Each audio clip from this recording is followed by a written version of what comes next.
Bismillahirrahmanirrahim. Viewers, welcome to everyone in another lecture of Human Resource Management.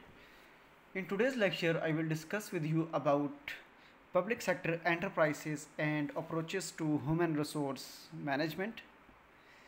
Viewers, आज के इस lecture में हम डिस्कस करेंगे पब्लिक सेक्टर एंटरप्राइजेस को, उसके साथ साथ हम डिस्कस करेंगे approaches to human resource management in public sector organisations. So viewers, आज के इस लेक्चर में हम डिस्कस करेंगे पब्लिक सेक्टर ऑर्गेनाइजेशंस को। स्टार्ट करेंगे हम पब्लिक सेक्टर ऑर्गेनाइजेशन की डेफिनेशन से, उसके बाद हम एग्जांपल्स को देखेंगे, पब्लिक सेक्टर ऑर्गेनाइजेशंस की एग्जांपल्स। देन हम जाएंगे approaches to human resource management in public sector enterprises. So viewers, video को स्टार्ट करने से पहले एक रिक्वेस्ट होगी कि प्लीज़ चैनल को सब्सक्राइब कर दें, बेल आइकन को प्रेस कर दें, ताकि फ्यूचर से रिलेटेड तमाम जो हैं वीडियोस टाइमली आप तक पहुंच सकें। Viewers, without any delay, without any further discussion, let's start our today's topic which is public sector enterprises and approaches to human resource management in public sector enterprises. So let's get started. सबसे पहले हम देखते हैं public sector enterprises को, कि public sector enterprises क्या होती हैं। An organisation owned by government is called public sector enterprise. Viewers, कोई भी ऑर्गेनाइजेशन जिसको गवर्नमेंट ऑन करती है, स्टेट ऑन करती है, उसको हम कहेंगे पब्लिक सेक्टर एंटरप्राइज। कोई भी ऑर्गेनाइजेशन, कोई भी इंस्टीट्यूट जिसको गवर्नमेंट ऑन करती है, स्टेट ऑन करती है, उसको स्टेट ने एस्टेब्लिश किया है और स्टेट रन करती है, उसको हम कहेंगे public sector enterprise. An organisation owned by government is called public sector enterprise.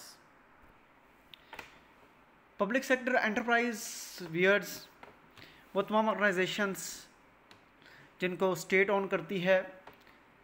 The public sector is usually comprised of organizations that are owned and operated by the government and exist to provide services to citizens.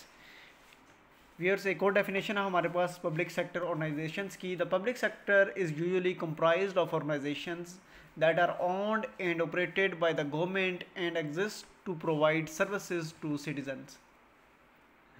As we discussed earlier, वो तमाम organisations, वो तमाम institutes जो कि on करती है, operate करती है, रन करती है गवर्नमेंट, उनको कहते हैं हम पब्लिक सेक्टर एंटरप्राइजेज़। और स्टेट एंटरप्राइजेज़ वो एग्जिस्ट करती हैं ताकि जो है सिटीजन्स को सर्विस प्रोवाइड कर सकें। नेक्स्ट हमारे पास एक और डेफिनेशन है, the public sector also known as the state sector is the part of the business world that is focused on goods and services that are intended to benefit the general public and society at large. Viewers, इस definition में हमें जो reading करने से पता चल रहा है कि पब्लिक सेक्टर ऑर्गेनाइजेशन या स्टेट सेक्टर जो है पार्ट ऑफ बिजनेस वर्ल्ड है, focused on goods and services that are intended to benefit the general public. वो तमाम ऑर्गेनाइजेशंस, वो तमाम गुड्स एंड सर्विसेज जो कोई भी इंस्टीट्यूट प्रोवाइड करता है जनरल पब्लिक को, जिसका मेन फोकस, मेन जो थीम उनका ये होता है कि जनरल पब्लिक को बेनिफिट दिया जा सके, जनरल पब्लिक को जो है उनको सर्विसेज प्रोवाइड की जा सकें और सोसाइटी एट लार्ज लेवल को सर्व किया जा सके। तो वो तमाम ऑर्गेनाइजेशंस जो हैं पब्लिक सेक्टर ऑर्गेनाइजेशंस होती हैं, स्टेट सेक्टर एंटरप्राइजेज उनको हम कहते हैं। Now let's move to examples of public sector organisations. यहाँ पर कुछ पब्लिक सेक्टर ऑर्गेनाइजेशंस की एग्जांपल है हमारे पास व्यूअर्स, वो देख लेते हैं। फर्स्ट ऑफ ऑल हमारे पास पब्लिक सेक्टर्स ऑर्गेनाइजेशन में जो एग्जांपल है that is education, second one is law enforcement, number third is justice, number fourth is military, number 6 is electricity, and number 7 is healthcare.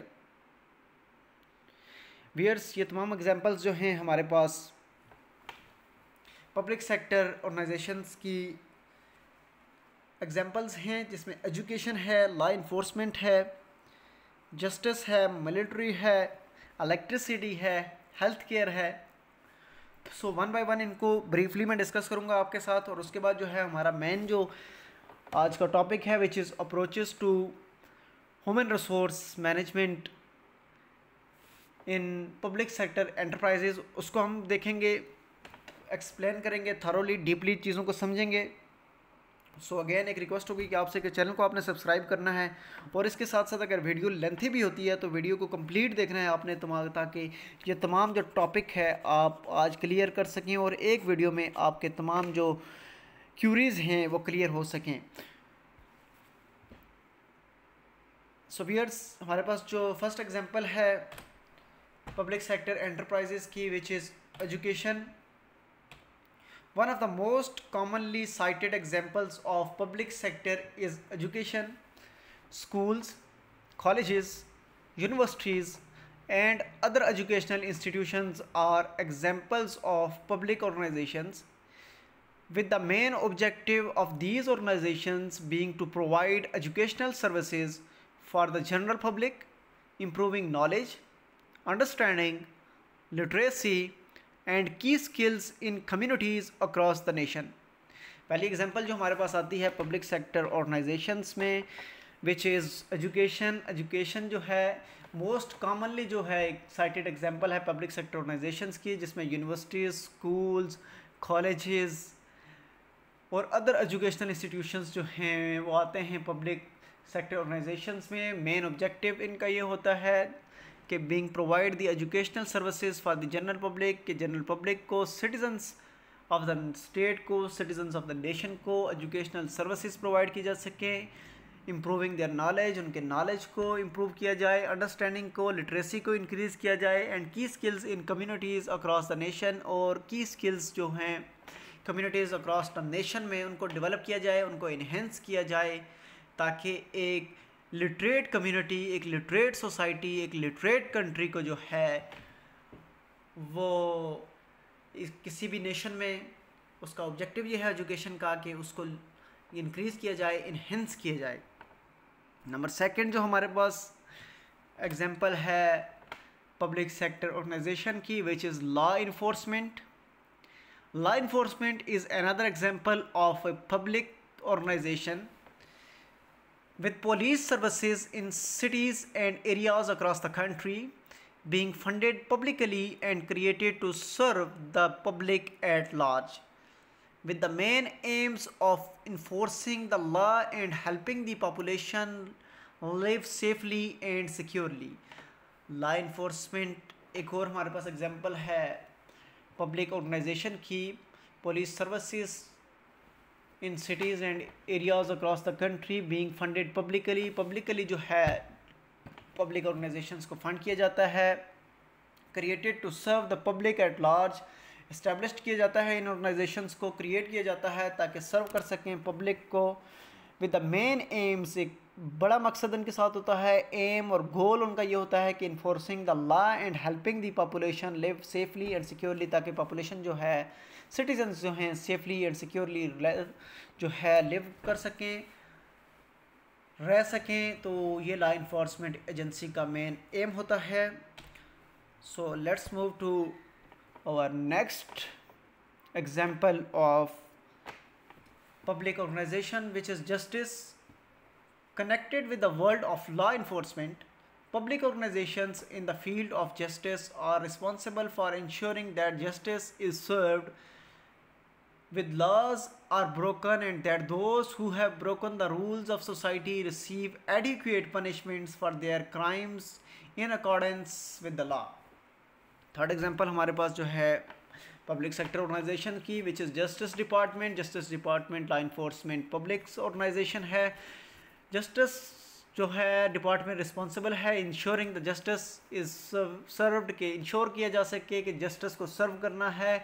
When the laws are broken, जब भी कोई laws को, कानून को तोड़ा जाता है, and those who have broken the rules, को जो भी जो है रूल्स को ब्रोक करते हैं सोसाइटी में, रिसीव एडुकेट पनिशमेंट, उनको पनिशमेंट दी जा सके फॉर देयर क्राइम्स, उन्होंने जो भी जुर्म किया होता है, in accordance with the law, in accordance with the law, कानून के मुताबिक जो है। जस्टिस डिपार्टमेंट एक पब्लिक डिपार्टमेंट है जिसका ये काम करना है कि मेन एम है कि जस्टिस को सर्व किया जा सके, और जो भी लॉ को ब्रोक करता है उसको पनिशमेंट दी जा सके.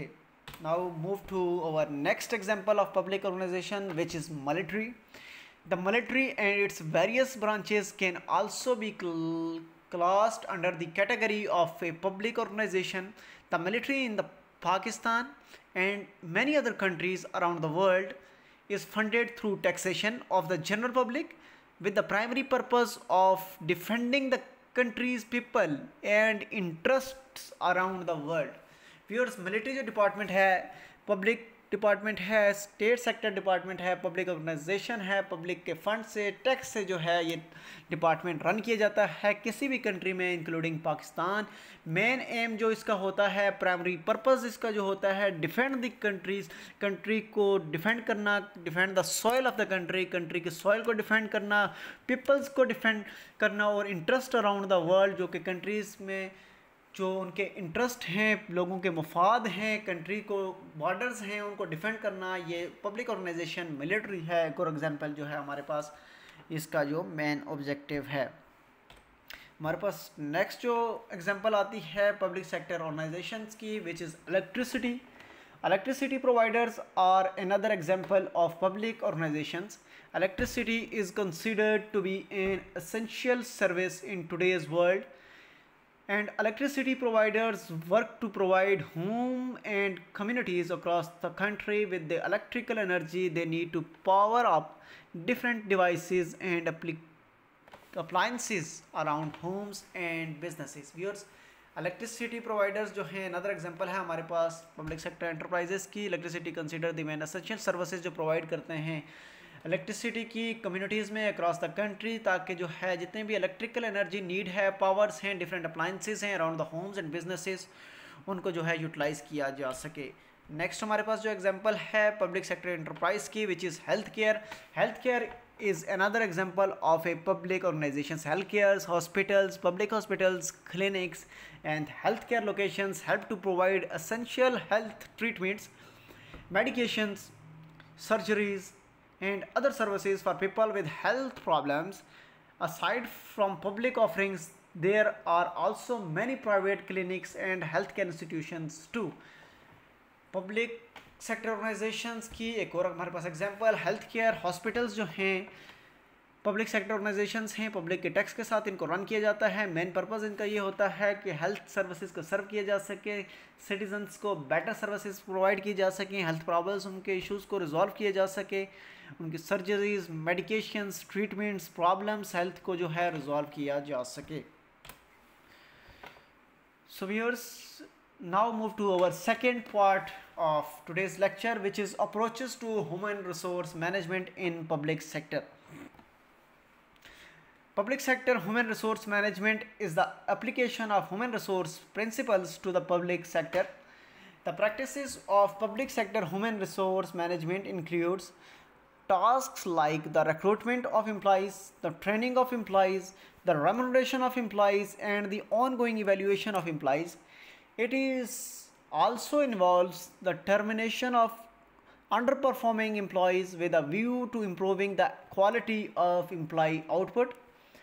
Other tasks that public sector human resource management handles included such factors as labor disputes, employee diversity, sexual harassment and welfare package. व्यूअर्स, हमारे पास जो approaches to human resource management है, ह्यूमन रिसोर्स मैनेजमेंट किसी भी ऑर्गेनाइजेशन में, किसी भी डिपार्टमेंट में एक की जो रोल प्ले करता है human resource department. Human resource department का जो मेन एम होता है, मेन ऑब्जेक्टिव होता है, वो प्रैक्टिस करता है public sector human resource management includes the task that recruitment of employees, training of employees, remuneration of employees, उसके साथ साथ ongoing evaluation of employees and then it is also responsible for the human resource management handles include such factors like labor disputes, employees diversities, sexual harassments and welfares. one by one हम देखते हैं कि approaches to human resource management जो हैं public sector organizations में वो क्या हैं, one by one देखते हैं. हमारे पास जो first जो है approach है which is recruitment of the employees. Recruitment refers to the process of identifying, attracting, interviewing, selecting, hiring and onboarding employees. In other words, it involves everything from the identification of a staffing need to filling it. Depending on the size of an organization, recruitment is the responsibility of a range of workers. Viewers, पहले जो हमारे पास approach है human resource management की public sector organisation में, which is recruitment of employees.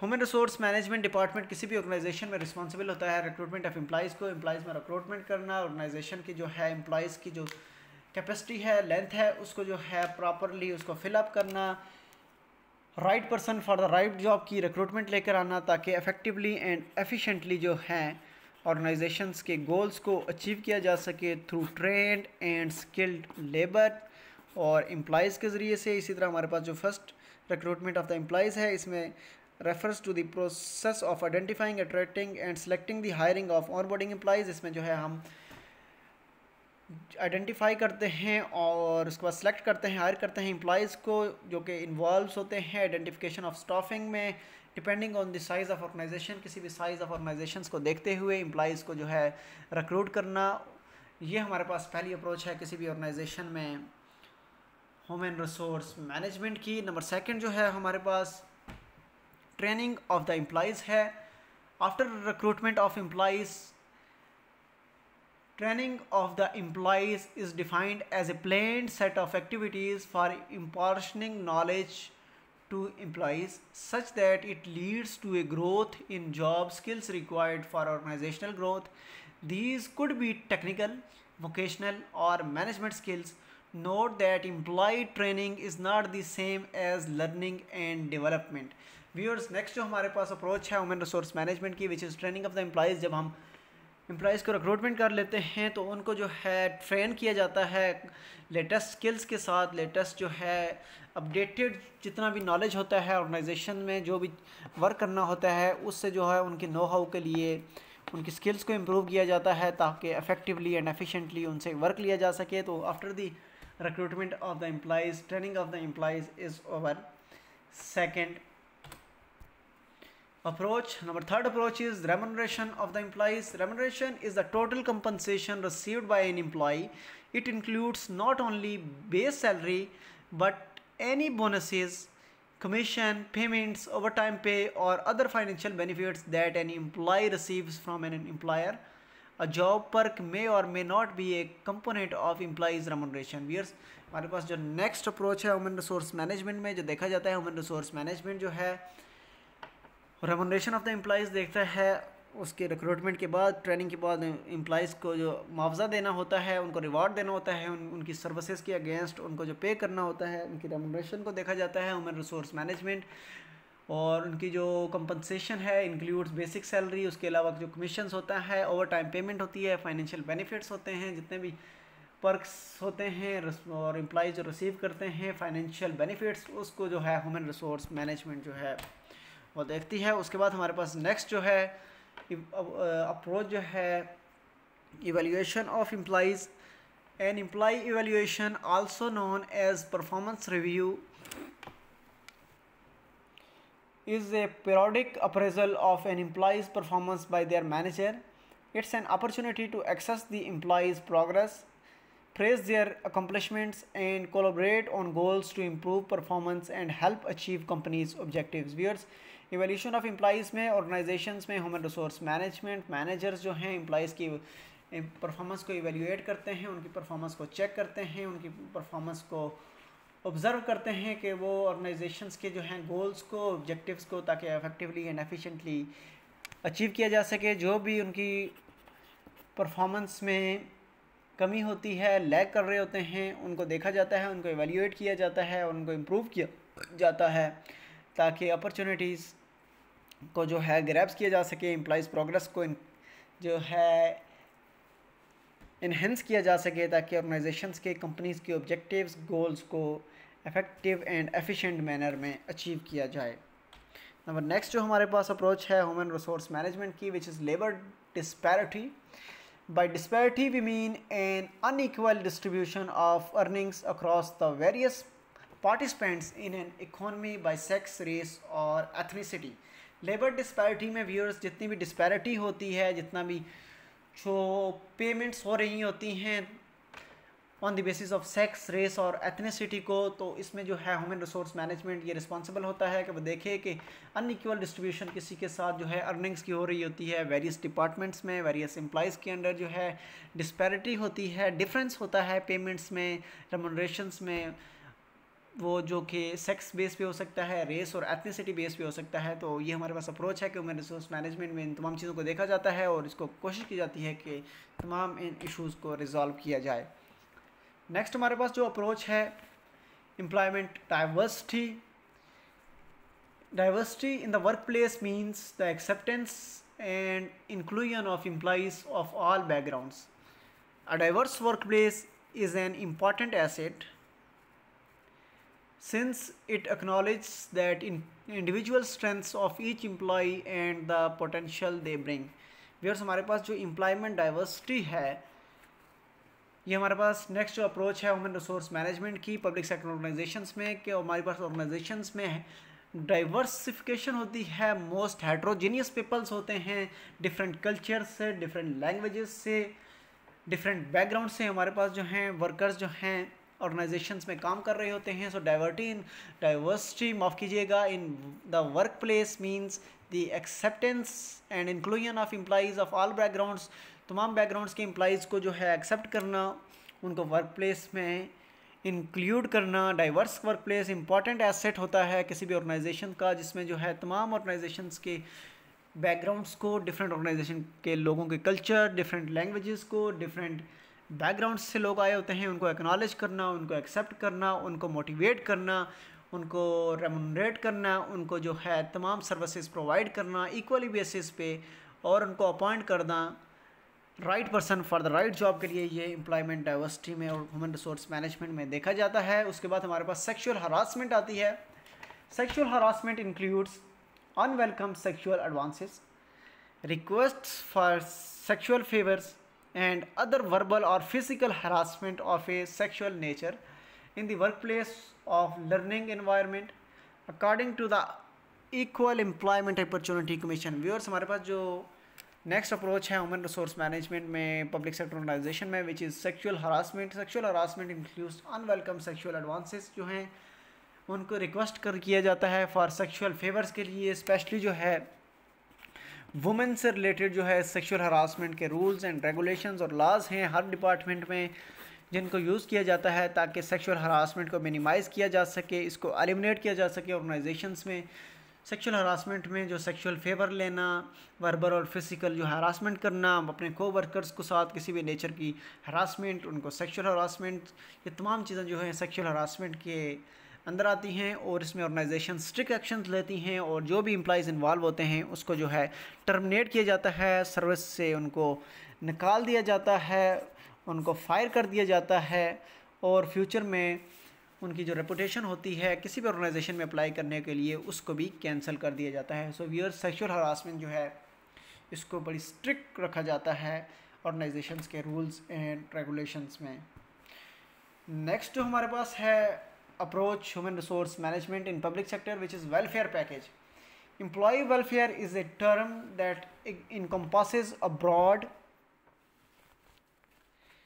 range of benefits and services that an employer may offer to its employees। It can include things like health insurance, dental insurance, wear insurance, life insurance, disability insurance plans। Viewers, next जो हमारे पास approach है human resource management में public sector में, which is welfare of package. Employees को welfare terms encompass में तमाम benefits जो हैं सर्विसेज एम्प्लॉयज़ को प्रोवाइड करना, उनको जो है रेमुनरेशन के साथ साथ डिफरेंट वेलफेयर पैकेजेस देना, उनकी हेल्थ की वो, उनके इंश्योरेंस को, उनकी डेंटल को, तमाम मैटर्स को देखना ताकि जो है उनकी एजुकेशन की, उनके बच्चों की एजुकेशन के लिए वेलफेयर पैकेज लेके आना ताकि जो है वो कंसंट्रेट वर्क के ऊपर अच्छा सा कर सकें और इफेक्टिवली एंड एफिशिएंटली जो है अपना वर्क जो है वो कर सके ताकि ऑर्गेनाइजेशन इफेक्टिवली एंड एफिशिएंटली अपने गोल्स को अचीव कर सके और ऑब्जेक्टिव्स को टाइमली अकम्प्लिश कर सके। व्यूअर्स, ये था आज का हमारा लेक्चर पब्लिक सेक्टर ऑर्गेनाइजेशंस और approaches to human resource management in public sector organisations में हमारा जो एक डिटेल्ड लेक्चर आज हमने दिया approaches to human resource management in public sector organisations. Viewers, hope so कि आपको अंडरस्टैंड कर रहे होंगे तमाम टॉपिक्स को, चीज़ों की समझ आ गई होगी आपको। वाइंड अप करने से पहले एक रिक्वेस्ट होगी कि चैनल को प्लीज़ आपने सब्सक्राइब जरूर करना है, बेल आइकन को प्रेस करना है, ताकि नेक्स्ट तमाम आने वाले नए लेक्चर इसी तरह आपको टाइमली मिलते रहेंगे, ताकि आप उनसे फ्यूचर में बेनिफिशियल और फ्रूटफुल ताकि आपके लिए होते रहें। एक नई वीडियो तक के आने तक के लिए मुझे दीजिए इजाज़त। अल्लाह हाफ़िज़ नासिर फ़ी अमानिल्लाह। चैनल के साथ जुड़े रहिएगा, चैनल को सब्सक्राइब कीजिएगा ताकि नई वीडियोस जो हैं टाइमली आप तक पहुंच सकें। Thank you so much for tuning. अल्लाह हाफ़िज़ नासिर फ़ी अमानिल्लाह। God bless you.